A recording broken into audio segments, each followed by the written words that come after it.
Hey, what's up, everybody? It's your boy here, and today I want to go ahead and talk about treasure rares and One Piece investing, collecting.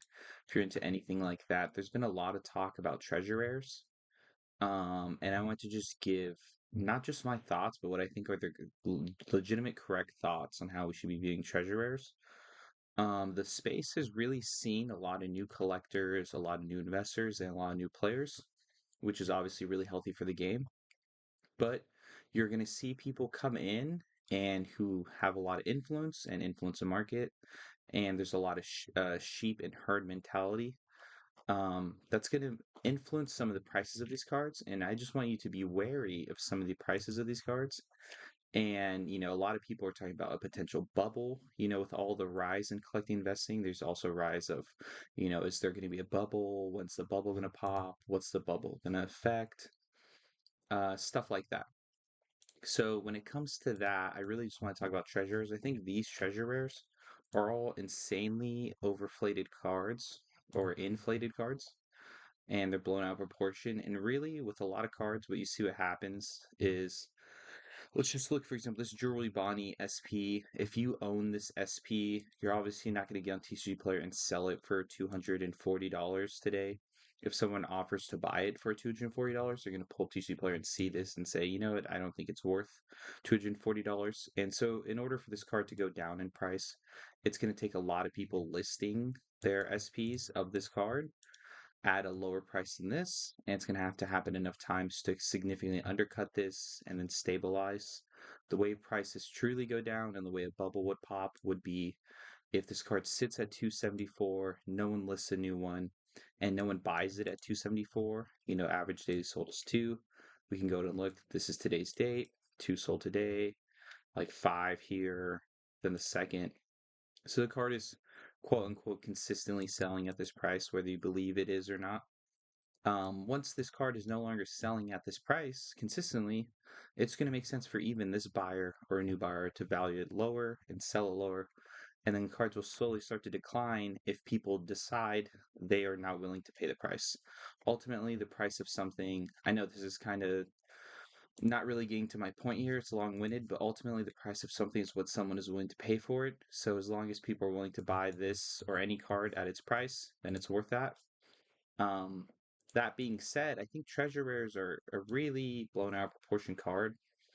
Pretty much the idea behind treasure rares and all of them going up. I mean, we can even see this Lucky Roux has shot up recently, like a lot. Uh, the logic behind all of them going up is that they are quote unquote one per case.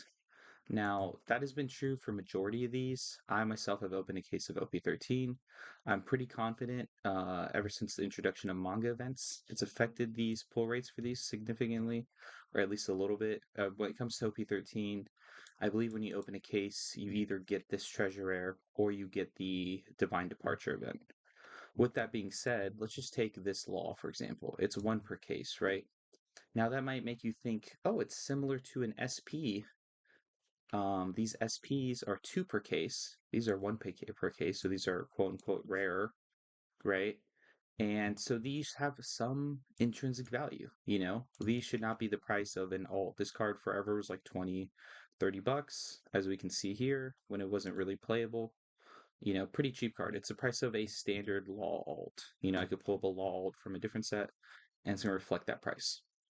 Obviously, Luffy cards are going to be some of the most expensive, along with Nami cards, right?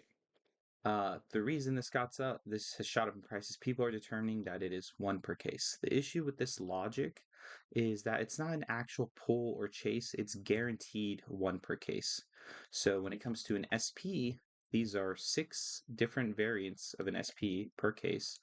We can look at 2 legends and we can just look at the SPs: Ace, Bonnie, Pudding, Queen, Moria, Tashigi. 1, 2, 3, 4, 5, 6. This should not be more than any of these. Obviously, it's a Luffy, so you can make an argument that it's like a nice looking Luffy card.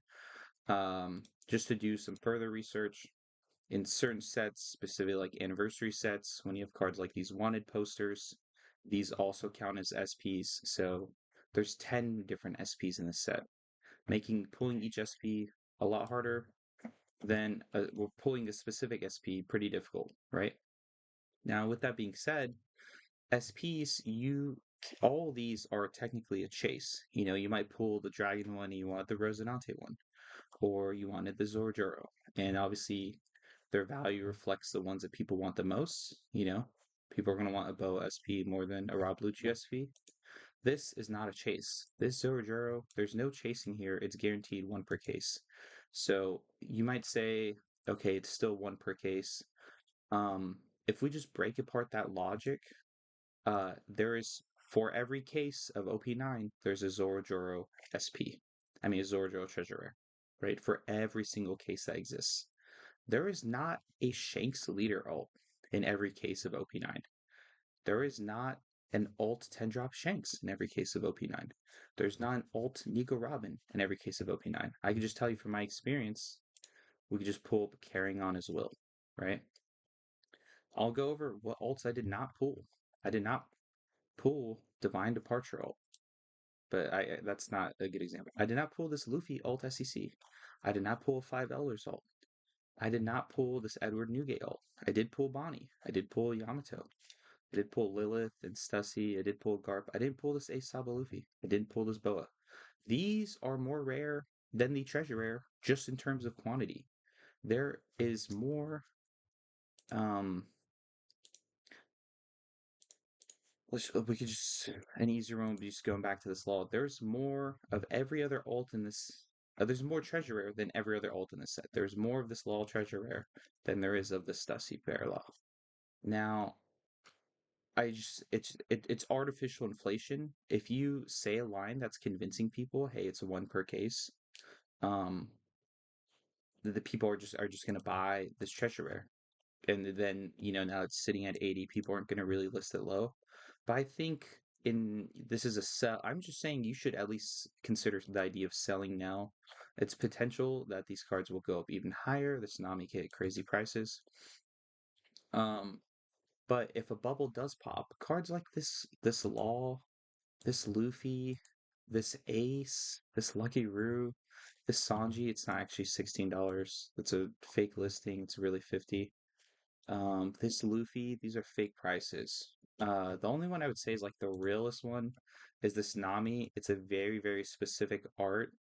People like to call it the GTA Nami, whatever. It's also the first treasure rare for America, and it's pretty old.